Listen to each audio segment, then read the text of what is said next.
بسم اللہ الرحمن الرحیم۔ السلام علیکم ورحمۃ اللہ وبرکاتہ۔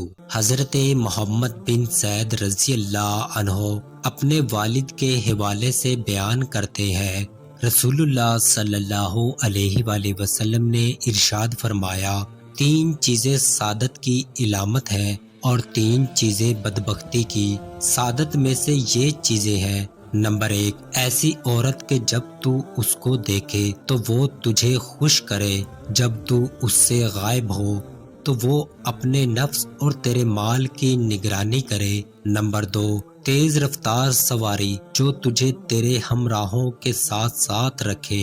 نمبر 3، ایسا وسیع گھر جس میں تمام سہولتیں موجود ہوں۔ جو تین چیزیں انسان کی بدبختی ہیں وہ یہ ہیں: نمبر 1، ایسی بیوی کہ جب تو اسے دیکھے تو تجھے پریشان کر دے، تیرے خلاف زبان درازی کرے، اور اگر تو اس سے غائب ہو تو وہ اپنی ذات کی اور تیرے مال کی حفاظت نہ کرے۔